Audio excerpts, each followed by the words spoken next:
Snark Squad. 6. It's Sunday morning. And we are on the verge Of a crash out. because these people, They're so messy. like, how do we get the most unserious cast every year? Lisa is over here pooping herself and getting scammed by some faux shaman.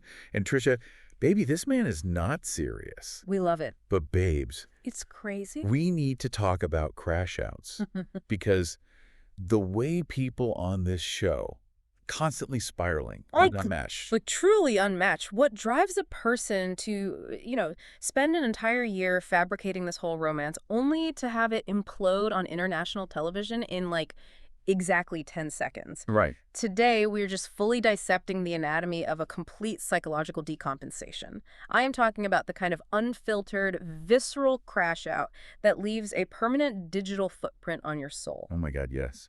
We live a self-reflective Sunday morning. And decompensation is exactly the right word. It's when a person's defense mechanisms just completely fail under stress. Totally. And their underlying psychological chaos just spills out for everyone to see. It is terrifying to witness, but honestly, it is impossible to look away. And I mean, we have to be honest with you guys. If you are listening to this right now, chances are you have been there. Oh, 100%. We sit here and intellectually dissect the absolute unhinged behavior on Bravo and TLC, but we have lived the spiral. Snark Squad, if you have ever sent a text at 3 a.m. that you deeply, deeply regretted, you are going to feel this in your bones. I'm ready. Because I am going to confess my sins to you right now. I'm bracing myself. Because while I analyze human behavior for a living, your specific brand of emotional tailspin always belongs in a literal clinical textbook. I am an open book of chaos. So my biggest crash out moment, it was a full catastrophic relationship spiral. I'm talking a level 10 nuclear meltdown over a guy who, in hindsight, wore bootcut jeans with flip-flops. Oh, no. So the joke was really on me. Yeah, I mean, the fact that you ignored the footwear was your first red flag. You voluntarily opted into that visual trauma. But go on. Look, the heart wants what it wants, even if it has terrible taste in denim. We had been dating for about 3 months. Peak honeymoon phase. Right, the dangerous phase. Exactly. And one night, I sent him a text. Just the standard, hey, thinking about you, can't wait for tomorrow kind of text. Cute, breezy, vulnerable, but not desperate. And let me guess. You fell victim to the digital psychological torture device known as the read receipt. The read receipt. It turned blue at exactly 10:42 p.m. I am laying in bed. I wait 10 minutes, nothing. I wait 20 minutes, nothing. The panic sets in. By 11:30 p.m., my brain has completely convinced me that he is not only cheating on me, but that he has started a whole secret second family in a different zip code. Naturally. And is currently picking out paint swatches for a nursery with a woman named Jessica. Right, because biologically, your anxious attachment style just got triggered. When you perceive sudden abandonment, your amygdala, which is the fear center of your brain, completely hijacks your prefrontal cortex, and that's responsible for logic. Yeah. So a delayed text message literally feels like a life or death survival threat to your nervous system. Exactly. I was in fight or flight mode over an iMessage. So what do? Do I use coping mechanisms? Do I go to sleep? Never. No. Yeah. I get out of bed, I go into my bathroom, and I sit on the cold tile floor. Because, when you are spiraling, you need the grounding effect of cold ceramic. That is so specific and so unhinged. I am literally crying on the bathroom floor. Yeah. By 3 a.m., I am sending the most chaotic, paragraph-long texts. I'm talking essays. I'm quoting song lyrics. Oh my God, not the lyrics. I am bringing up things he said in passing 2 months ago. I literally typed, "So when you said you liked my pasta, was that a lie too?" I remember this vividly. I woke up the next morning, 37 missed calls from you, and when I finally picked up, you just croaked into the receiver, "He hates my pasta." It was so bad. I had to analytically dissect this entire text thread for you, and when we looked at the timeline, the man had literally fallen asleep mid-scroll. He replied at 7 a.m. going, "Hey babe, passed out, what's all this?" I wanted to vaporize into the atmosphere. The embarrassment. The deep, heavy shame of the morning after crash out. It is anxiety, but without the excuse of tequila. Just raw, unfiltered emotions. Just pure regret fueled by your own unhinged emotions. I fully leaned into the chaos, and it was humiliating. See, I look at that, and my initial reaction is to just mock you relentlessly. Yeah. Because it is objectively hilarious to pick a one-sided fight with an unconscious man. Hey. But, and I say this with the utmost reluctance, I am not immune to the psychological spiral either. Expose yourself, pull back the curtain, give the babes what they want. My spirals are just quieter. They're analytical spirals. Like, I don't send the essay, I become the FBI. I weaponize my own logic against myself. Oh, God, you become a digital stalker. The snap maps. Exactly. We live in a digital panopticon, and I take full advantage of it. I had a moment where a guy told me he was, quote, staying in for the night to study. Sure he was. Right. Now, a secure person says, good luck, sweet dreams. But I went straight to snap maps, and his little Bitmoji was positioned slightly outside of his apartment complex boundary, like hovering over the street corner. So clearly he was at a club popping bottles. In my mind, he was at an underground rave. Yeah. I spent 2 hours obsessively refreshing snap maps. Then I cross-referenced the timestamps of his last active status on Instagram. You were sick. I fell deep into confirmation bias, just searching only for evidence that proved my fear was correct. Then I started hyper-analyzing the punctuation of his last text. He used a period.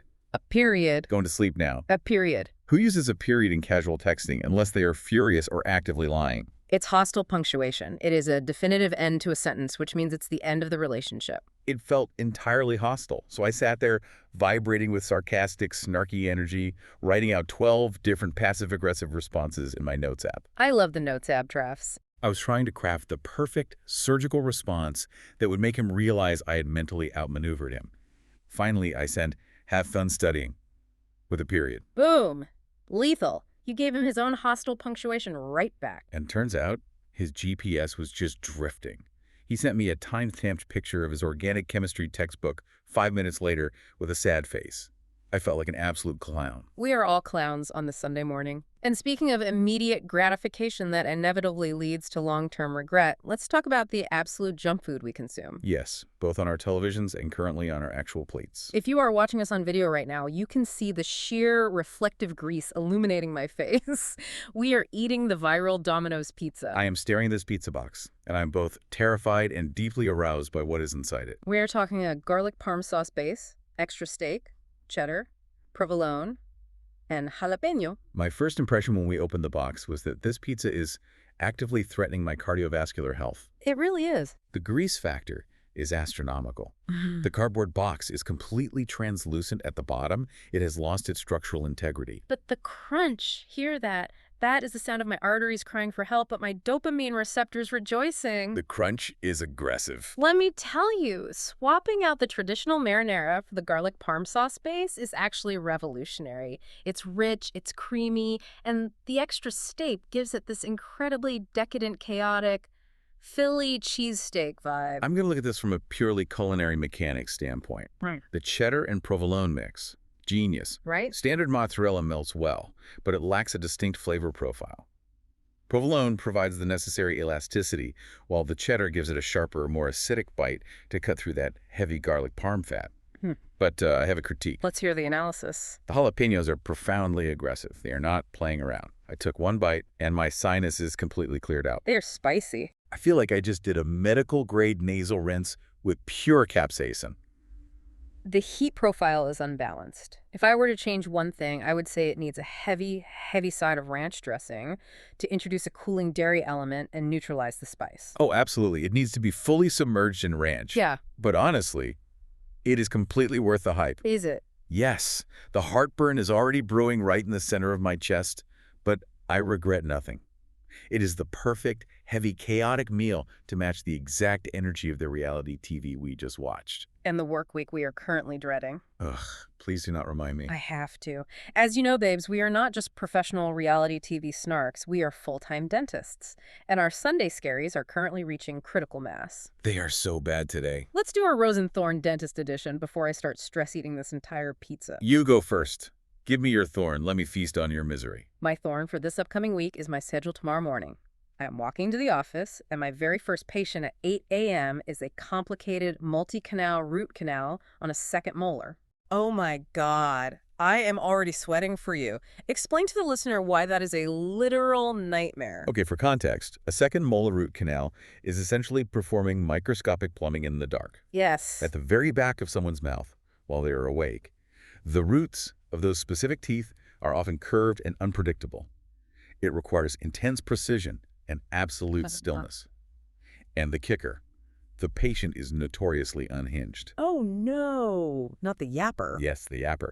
The patient who tries to maintain a casual conversation while my hands, holding incredibly sharp, tiny rotary instruments, are deep inside their mouth. Why do they do that? They try to give me life updates while under heavy local anesthesia. I have to stop, pull my tools out, and say, "Sir, blink twice if you're experiencing pain, but please, for the love of all things holy, stop moving your mandible." That is so stressful. It is high stress, back to back all day. I am dreading the sheer physical and mental exhaustion of dissecting this tooth while managing a personality that requires constant validation.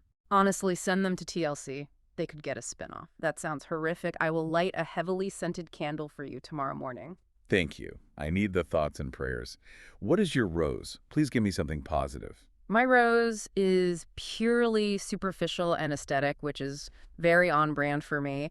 I am actually thrilled because I have a super fun cosmetic case on Wednesday. 8 gorgeous anterior veneers. Oh, the glamour work. Must be nice. Yes. We are completely transforming this smile.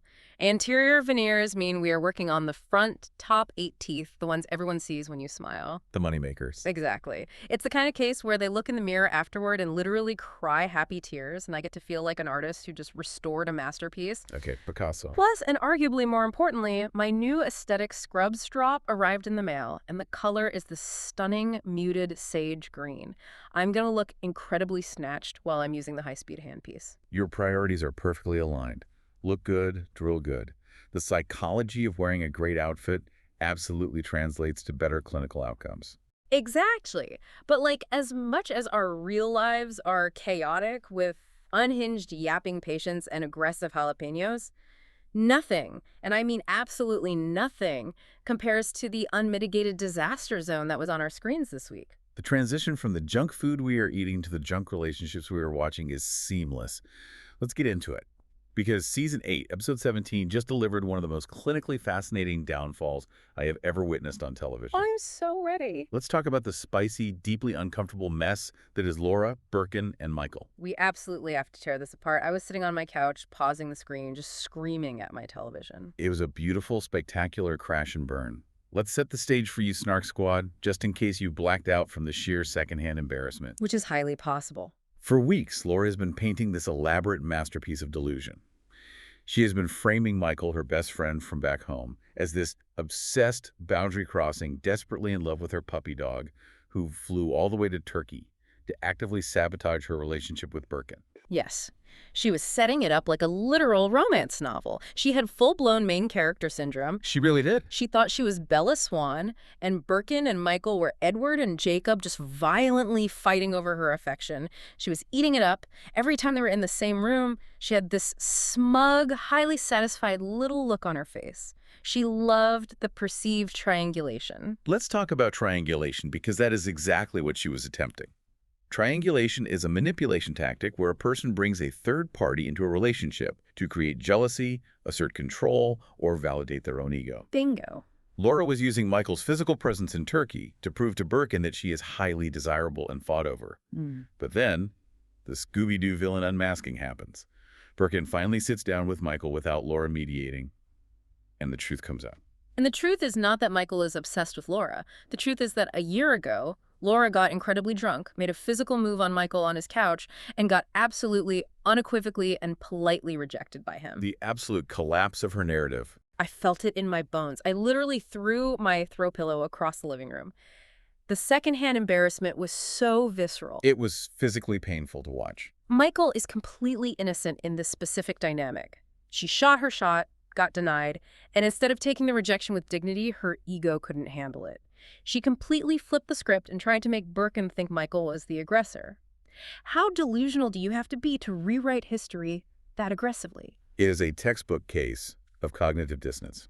Like when a person holds a core belief about themselves, in Laura's case, I am incredibly desirable to Michal, and they are presented with undeniable reality that contradicts it, which is Michal rejecting her. Right. The brain experiences extreme psychological discomfort. To resolve that discomfort, the ego fabricates a lie rather than accept the painful truth. She had convinced herself that Michael actually did want her, but was just trying to ruin her new relationship out of spite. That is wild. It's an emotional Ponzi scheme. She was borrowing validation from a fake narrative to pay off her insecurities of Birkan. A Ponzi scheme of the heart. That is exactly what it is. She strategically kept this a secret from Birkan, knowing that if Birkan found out, the entire house of cards would fall. He would realize she is the common denominator in all this mess. Yep. And let's talk about Birkan's reaction, because Birkan, who usually possesses the emotional depth of a puddle, actually dropped the absolute hammer this episode. He really did. This was the moment Birkan experienced a baseline shift. A baseline shift is when your perception of a person permanently changes, and you can never look at them the same way again. He sits her down, and she immediately goes into panic mode. Oh, the backpedaling. She's trying to gaslight him. It was a tiny little thing. It was almost a year ago. We got drunk. Big deal. She is trying to minimize the event to regain control. And Birkan is just staring at her, completely unamused, completely devoid of affection, and tells her to shut up and listen.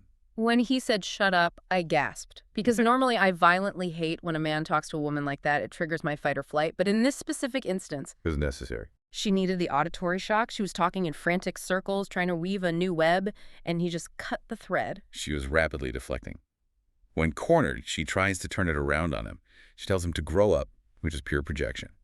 And he fires back with absolute precision. Maybe when you grow up a little bit, you'll learn to communicate better. Ouch. And then he delivers the most iconic, devastating line of the entire season. He looks at her dead in the eye, without raising his voice, and says, "I wish we never met." Chills. Actual chills ran down my spine. I wish we never met. That is the most brutal breakup line in the English language. It really is. It doesn't mean I hate you, which implies passion. It means you are a net negative on my existence. My life would be quantifiably better if you had never entered it.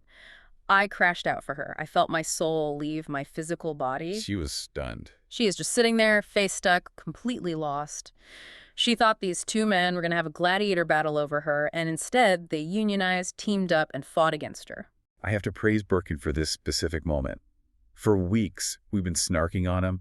We've been calling him a homosexual, knowing he's broke, he doesn't work, and he clearly just wants a visa to get out of Turkey. Oh, for sure. But in this exact moment, he weighed the cost-benefit analysis of the visa versus his own sanity, and he chose peace over the green card. I love that for him. He chose to go back to smoking shisha on his little bench and couch surfing, rather than deal with her labyrinth of lies.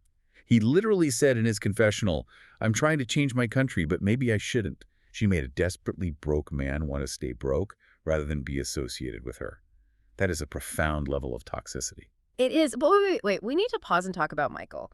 Because I am very emotional about Michael. I actually think Michael is just a genuine, purely good, overly supportive best friend who got dragged into this toxic vortex completely against his will. He was just trying to be a supportive pal. He was a victim of her delusion. Okay, I'm going to push back heavily here. I am putting on my analytical hat, and I need you to look at the mechanics of reality TV and human behavior. If Michael is just a casual, supportive, entirely platonic best friend, why on earth did he agree to fly all the way to Turkey? Because she was crying to him on the phone. She manipulated his empathy. Babes, listen to me. If my best friend calls me and says their new relationship is rocky, I will FaceTime them for 3 hours. I will send them an Uber Eats gift card for comfort food. I might even send them a self-help book. Sure. I am absolutely not boarding a 15-hour international flight, crossing multiple time zones, to physically interject myself into a volatile situation with a Turkish man I've never met. That is not normal friend behavior. He definitely wanted a front row seat to the drama. He wanted to be on television. You really think he had ulterior motives? You think he orchestrated this? I do. Yeah. And the Reddit Snark squad completely agrees with me. Let me pull up the receipts. Listen to this comment from user Snumuffin114. I think Michael only wanted to be out of the drama and not included in their fights, and watching from the side, smiling at how the relationship would be destroyed. He is sneaky. Wow. Look at his body language when he was sitting on that couch. He sat there watching her relationship implode with a little secret micro-expression of a smile. He enjoyed watching the house burn down. Okay, I hear that, but look at another Reddit comment that I completely agree with. Yeah. User agirlhasnoname1 broke it down perfectly. They said, Laura and Michael do everything together. They cook together, celebrate holidays together, kayak together. They are emotionally bonded. He treats her like a girlfriend without the physicality or sex, which is why she is confused. So you're saying it's a pseudo-relationship? Yes. I feel bad for Laura in that one tiny specific aspect. Michael gave her all the girlfriend privileges emotionally, the companionship, the deep talks, the shared life, and then completely shut down the physical side. So her brain created this fantasy that he secretly wanted her physically because he was already acting like her husband emotionally. That is a fair psychological assessment. It's called a situationship, where the boundaries are dangerously blurred. But here is the critical failure. He explicitly told her, out loud, that he did not want her physically, and then she lied about it to her new boyfriend. Oh, the lie is indefensible. You can understand the origin of the delusion, but you cannot defend the active, weaponized lie. I'm not defending the lie. I'm just saying I understand the mechanics of why she got so embarrassed and tried to cover it up. It's the ultimate anxiety from a drunken rejection, but instead of just apologizing the next morning, she stretched it out over a year and broadcast it on international television. It's humiliating. But when she went crawling back to Michael later in the episode and said, I partially blame you, I wanted to reach through the screen and shake her. Take accountability. Say, I lied, not you made me lie. Exactly. She's entirely incapable of self-reflection. Yeah. And the result? She is entirely alone. Birkan doesn't want her. Michael has finally hit his limit and doesn't want to deal with her. The romance novel she was writing in her head is permanently closed, and it's a self-inflicted tragedy. Honestly, it was a masterful downfall. A chef's kiss of reality TV karma. But we have to pivot. We have to cross the globe and go to Nigeria. Because, oh my God, the ex-lesbian and the scammer, Lisa and Daniel. If Laura's downfall was a psychological tragedy, Lisa and Daniel's departure is a dark, bleak, surrealist comedy about transactional relationships. Lisa is finally leaving Nigeria. After 3 agonizing weeks of trials, tribulations, screaming matches, fighting about her lies, walking through markets, almost getting stoned, she is finally heading to the airport. It's been exhausting. But before we talk about the relationship, we have to address the elephant in the room. Or should I say, the dead mammal resting on her scalp. The wig. We have to analyze the wig. I lost my mind. I completely lost my mind over the state of this wig. The camera pans to her getting ready to leave, and it is a literal crime against cosmetology. It is deeply matted. It is greasy at the roots and aggressively frizzy at the ends, which frankly defies the laws of physics. It truly is a structural enigma. It looks like it has survived trench warfare. But what is truly analytically fascinating to me is the deliberate choices she made for her travel day. Let's break down the physical physics of this. Please do. She has this heavy, matted, sweat-soaked, visibly tangled synthetic wig. She is about to board a plane for a 15-plus hour international flight back to America. And what does she do? She slaps a massive, heavy, ornate traditional African headpiece directly on top of the teased wig. I felt claustrophobic just looking at it. My own scalp started sweating in solidarity. User Lex1290 on Reddit said, I feel bad for her seatmates on that plane. Can you imagine the sheer heat radiating from that cranium? The thermal energy trapped under there. Yeah. She was walking through the airport like, I'm going to let them know I'm a faux African queen. You don't look like royalty, babes. You look like you're smuggling a small rodent under there. It's an external manifestation of her internal chaos. But amidst the wig chaos, we get arguably the most uncomfortable conversation of the entire season. They're in the bedroom getting ready to leave, and Lisa looks at Daniel, who's already visibly checking out, avoiding eye contact, and she says, baby, there's one thing you didn't fulfill last night. Oral sex. Oh, I wanted the ground to open up and swallow me whole. The sheer audacity to just demand that on camera while wearing that matted wig. The lack of self-awareness is staggering. I laughed hysterically. Daniel's face was a study in pure revulsion. He just deadpans to the camera, doesn't even blink, and says, let's leave that to the lesbians. I am not a woman. He completely, clinically shuts her down. It was brutal. He claims he doesn't know how to do it, which, by the way, we know is a blatant lie because we saw what his tongue was doing in episode 1. He devoured her face at the airport. We saw the enthusiasm. He just doesn't want to do it anymore. The facade is crumbling. He is preserving his absolute last shred of bodily autonomy and dignity. And the way he was kissing her goodbye at the airport. Oh, I noticed. Did you notice the micro expressions? He was physically squeezing his eyes shut, just powering through the kiss out of pure contractual obligation. He looked like a toddler being forced to swallow bitter medicine. It is entirely contractual. Yeah. We are witnessing the breakdown of a transactional relationship. In a companionate relationship, people are together for mutual affection. In a transactional relationship, it's an exchange of goods and services. And Daniel finally stops pretending this episode. Plainly. He gives a confessional to the producers that is so incredibly blatant, it should legally be subpoenaed and used as evidence in a federal immigration hearing. I got so heated, he literally sits down, looks into the lens, and says out loud, "I'm getting married to her because she's the one I want to settle down with. She has good plans for me. She's the one possessing my visa to come to America. She's not expecting me to do it by myself." He is not even trying to hide it anymore. Yeah. He is a textbook scammer. He doesn't even want to work in his own country. He claims to be a construction worker who magically has absolutely zero income. Shocker. During their final fight, Lisa literally tells him, "I can't send you any more money. Every single penny I have has to go to the immigration lawyer to get you over here." She begs him to go get a job to support himself in the meantime, and he just stares at her like she is speaking ancient Latin. He tells her, "When you get back to America, you have to make inquiry how I will get to America, right?" He is putting the entire financial, legal, and logistical burden entirely on her. He fully expects her to bankroll this entire operation while he sits in Nigeria doing absolutely nothing. Yep. And then when they finally get to the airport and they're doing their dramatic final goodbye, Daniel starts crying real tears. Yes, but let's analytically dissect those tears, because tears do not always equate to love.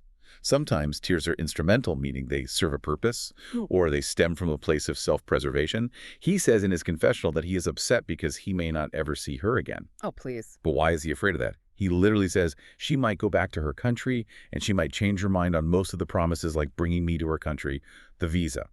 He is not crying because he is losing his soulmate. He is crying because he is terrified that Lisa is going to land in America, look at her depleted bank account, realize she's entirely broke, and pull the plug on his green card pipeline. The scam is slipping through his fingers, and he is actively grieving the loss of his American dream. It is so dark. It is a purely economic panic attack. I mean, I don't feel bad for Lisa because she is incredibly manipulative, demanding, and awful in her own unique way, but the sheer transactional bleakness of this dynamic is heavy. It is the defining feature of why we watch. We are fascinated by what people will endure and what they will sacrifice to achieve a goal, whether that goal is a visa or the illusion of being loved. But speaking of bleak, transactional, and manipulative, we have to transition to the absolute worst man currently appearing on television. Rick the Ick. And Trisha the Angel. I am taking a deep breath before we start this section, because I know you. I know your triggers. And I know you are going to absolutely crash out. I am crashing out. I'm fully spiraling over this man as we speak. Let me paint the picture for you if you haven't seen it. Trisha is stunning. She is objectively beautiful. She radiates warm energy. She is deeply family-oriented. She has a supportive, loving family backing her. She is so far out of Rick's league, they're not even playing the same sport. They aren't even on the same planet. And Rick, well, he brings absolutely zero value to the equation. Nothing. He is a black hole of value. He has no money. He has no conventional attractiveness. He constantly squints at everyone like he's trying to read the small print on a pill bottle from across the room.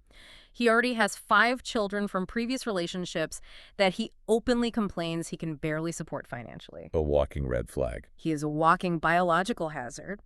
And yet, Trisha's incredibly sweet traditional father sits down with Rick and gives him his formal blessing to have a baby with Trisha. Rick nods along. He agrees. He tells the cameras, "I have to say yes." It's framed as this huge emotional turning point moment. They pack up, they get to the airport, they're sitting at the gate waiting for their delayed flight. And what does this walking gag reflex do with his idle time? He pulls out his smartphone. He texts his ex in Colombia, the exact same ex he promised Trisha he was completely done with, while sitting literally inches away from the beautiful, supportive woman who just agreed to carry his child. The audacity of mediocre men is a subject that truly requires rigorous sociological and scientific study. The sheer, unearned confidence it takes to be a broke middle-aged man with 5 kids, sitting next to a gorgeous woman who is eager to build a life with you, and still feeling the compulsive need to keep a backup roster of women in another country. It's the Dunning-Kruger effect applied to dating. He overestimates his own value while completely devaluing hers. And thank God Trisha is observant. She caught him. She noticed him angling his phone away. She asked him a probing question. Do you love me? And then she demanded to see the phone. She busted him right there in the airport terminal. And you know what infuriated me the most? It wasn't even the text itself. It was his reaction to getting caught. Oh, the physiological voice change. We have to talk about the mechanics of what he did there. Yes. User ValidClown on Reddit articulated this perfectly. They said, I fucking hate how he pulls this vile shit and then tries to act all cowardly and pitiful afterwards. That little bitch voice that he does pisses me off so much. They nailed it. He immediately shrinks his posture, drops his vocal register to this whispery, sad tone, acts like a helpless little boy, and tries to manipulate her into feeling sorry for him. He literally said, I didn't tell you because you didn't ask. Are you kidding me? There is an actual clinical term for the manipulation tactic he is deploying. It's an offshoot of Darvo, deny, attack, and reverse victim and offender. When he gets caught, he knows he cannot deny the text because she is looking right at it. Exactly. So he skips to reversing the victim and offender roles. Yeah. By infantilizing himself, dropping his voice, and acting pathetic, he is trying to shift Trisha's emotional state from righteous anger at a cheating partner to soothing a pathetic child. He weaponizes pity to avoid accountability. He creates the problem, gets caught, and plays the victim so she has to comfort him. Oh, I hate it. He is purely destructive. But I want to bring up a conspiracy theory that is floating around Reddit, and analytically, I think it is highly, highly plausible. Hit me. Inject it into my veins. Make me angrier. User tchar58 posited this theory. Has anyone mentioned the possibility that Rick has already had a vasectomy? I wouldn't put it past him to lead her and her family on, even though he knows he's shooting blank. And no, I will scream. I will flip this table.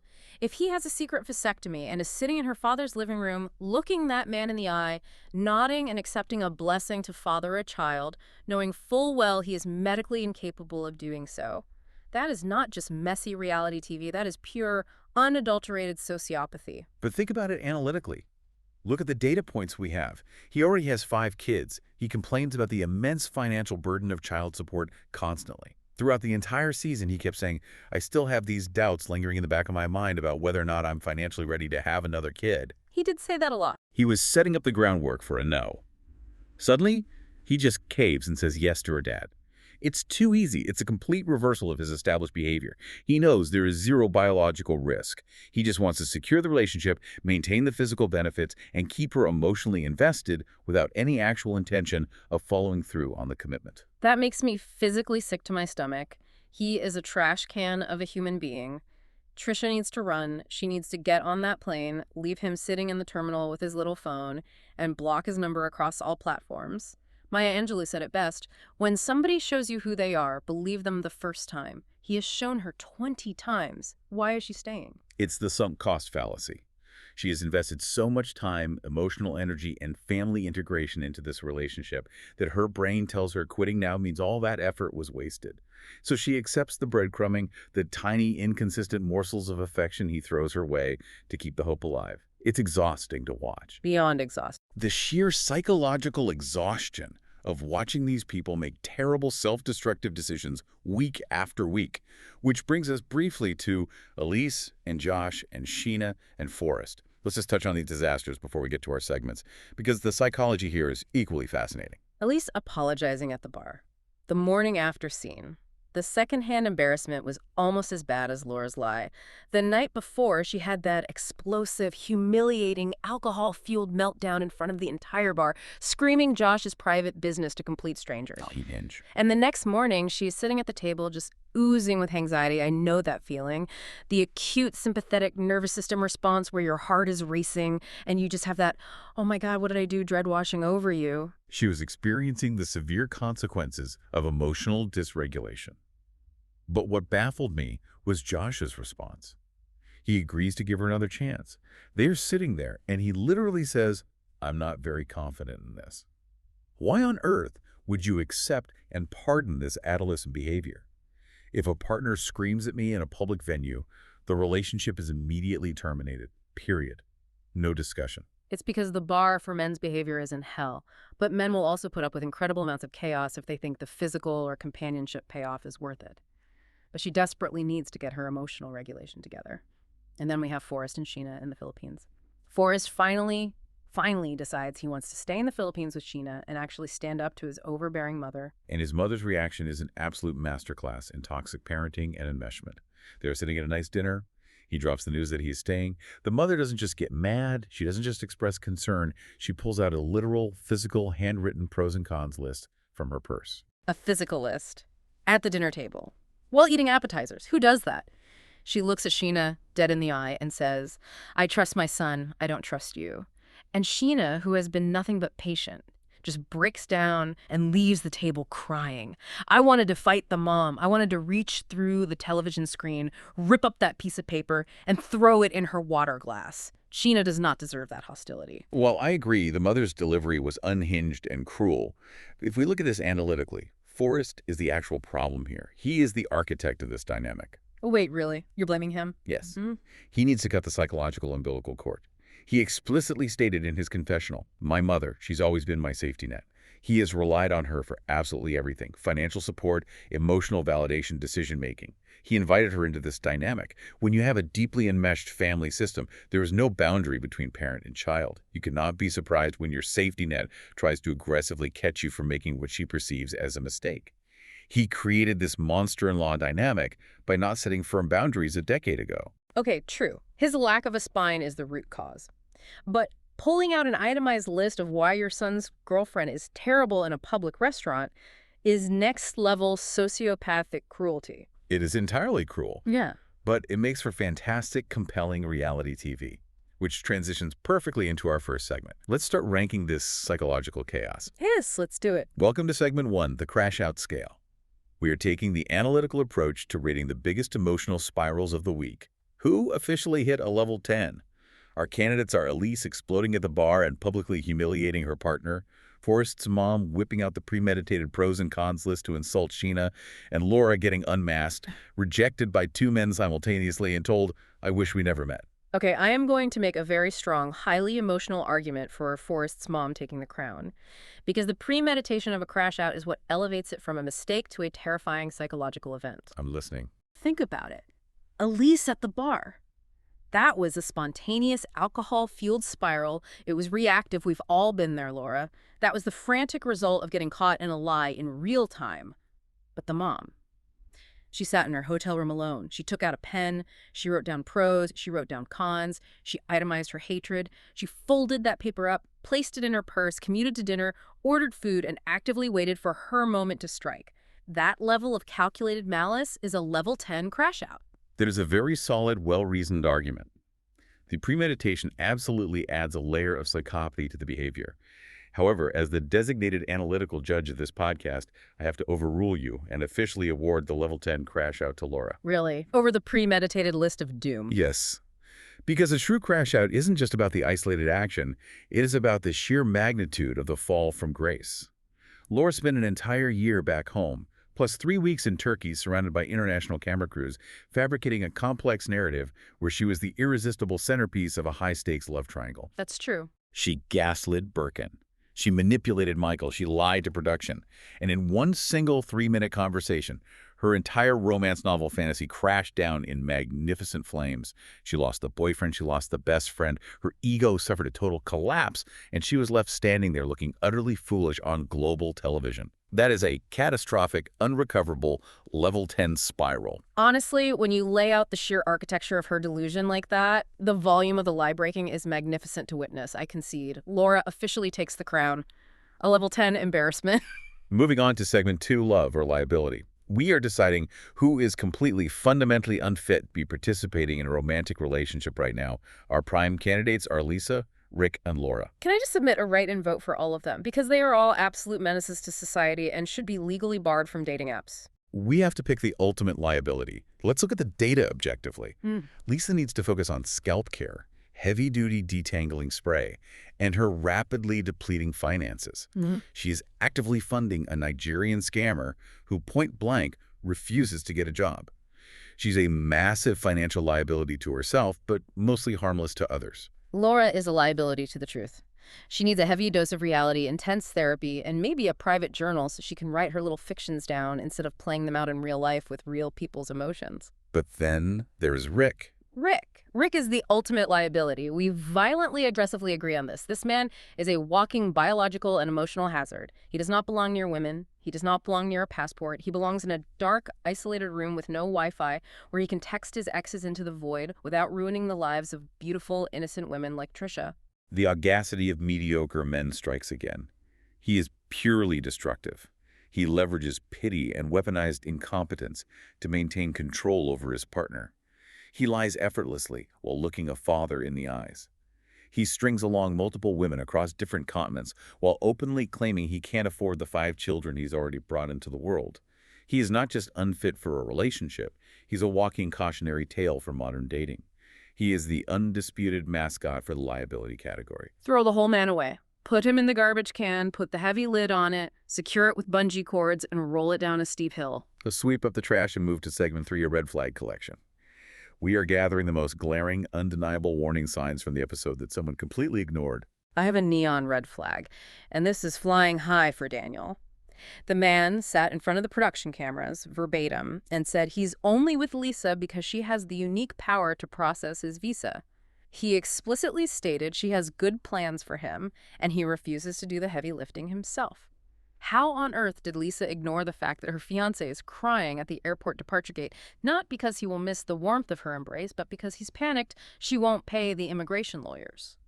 It's a neon sign blinking the word scammer in all caps. My crimson flag goes to Birkan. How did he ignore the glaring warning sign of Laura having her best friend fly across the world? Birkan said it himself. In 2.5 weeks of being together, she couldn't convince him Michal wasn't a romantic threat. The fact that Birkan stayed in the relationship even after Michal arrived at the airport was him completely ignoring a massive, waving crimson flag. But the blood red flag, the darkest, most dangerous flag of the entire episode. Rick texting his ex-girlfriend in Colombia on the exact same day he sits in a living room and promises a man he will father a child with Trisha. How is Trisha so blind? How do you see that text pop up on his screen and even entertain a further conversation with him? It's tragic to watch, but you know the psychological reality of this. When you are wearing rose-colored glasses, all the red flags just look like flags. She wants to see the good in him so desperately, and she has invested so much of her self-worth into making this work that she is actively overriding her own intuition and ignoring the neon warning signs flashing right in her face. It hurts my heart. She needs Lessig for her emotional visions. Finally, let's look into our analytical crystal ball for segment 4 next week, disaster forecast. Based on behavioral patterns, who is about to have the biggest psychological spiral next week? Oh, I have my prediction locked and loaded. I am forecasting a massive, hyperventilating, full-body meltdown from Lisa. She is going to land in America. She's going to take that heavy headpiece off, take that matted wig off, and finally log into her online banking portal. She is going to realize that the money is gone. Daniel is sitting in Nigeria waiting for his fully funded green card process to magically begin, and she is bleeding dry. The reality of the sunk cost fallacy is going to hit her like a freight train, and she is going to completely crash out. That's highly probable. Financial ruin is an incredible catalyst for an emotional spiral, my forecast. I predict Trisha is tragically going to take Rick back. We're going to see her cry. He's going to deploy his Darvo tactics, do his little pitiful whisper voice, and she will forgive him against all logic, which is going to spawn a future crash out from you right here on this podcast. I am already pre-crashing out. My blood pressure is rising. If she takes him back, I am throwing this greasy Domino's box directly at the wall. Hold the pizza. We need those jalapenos. But my real data-driven disaster prediction is for Laura. Now that Birkan has dumped her and told her he wishes they never met, her ego needs immediate soothing. She's going to try and crawl right back to Michal. She is going to try to reactive that emotional bond to stabilize her self-worth. But I predict Michal is finally going to draw a hard, impenetrable boundary and cut her off for good. She is going to be left entirely alone in Turkey without a safety net, and the spiral will be legendary. From the center of a fabricated love triangle to a single, isolated dot on a map, I cannot wait to watch it unfold. It's going to be brutal. Babes, the crash-out energy of this episode was truly unmatched. I feel like we just ran a psychological marathon through the absolute worst traits of human nature. And a physical one, considering the sheer amount of saturated fat and garlic parm sauce we just consumed. My final analytical thoughts on this Domino's jalapeno steak pizza. The heartburn is officially setting in. It's radiating through my chest cavity as we speak. But honestly, it was completely worth it. A spicy, chaotic, heavy pizza for a spicy, chaotic, heavy episode. Totally worth it. Although the combination of this acute heartburn and the looming work week anxiety is really sending my nervous system over the edge. I have to go prep my clinic room for my veneer case, and you have those dreaded root canals awaiting you tomorrow morning. Pray for the yapper. I will be meditating in silence all night to prepare my spirit. The sheer exhaustion of dissecting the TLC chaos is enough, but adding clinical dentistry to it. We are warriors in the trenches. We really are. But now we turn it over to you. Snark Squad, get in the comments, hit us up on socials. We need to know, who do you think had the biggest crash out this week? Was it Laura's lie collapsing, the mom's premeditated list, or Elise's bar fight? And more importantly, are you trying that viral Domino's pizza? Because we need empirical data on whether your digestive tract survived the jalapenos. And babes, when was your last spiral? Don't leave me hanging out here alone with my pathetic bathroom floor story. Confess your sins. Give us your messy texts, your snap map stalking, your unhinged 3:20 a.m. thoughts, all of it. As always, remind yourselves to rate, review, and subscribe. The algorithm demands engagement, and it helps us keep the snark flowing every single Sunday. Send your messy submissions and spiral stories to our email. And please send this to your messiest bestie, the one who desperately needs an intervention before they text their ex. Thank you to the Snark Squad for riding with us through the madness. We couldn't do it without you. Stay shady. Stay iconic. And we'll see you on the snark side.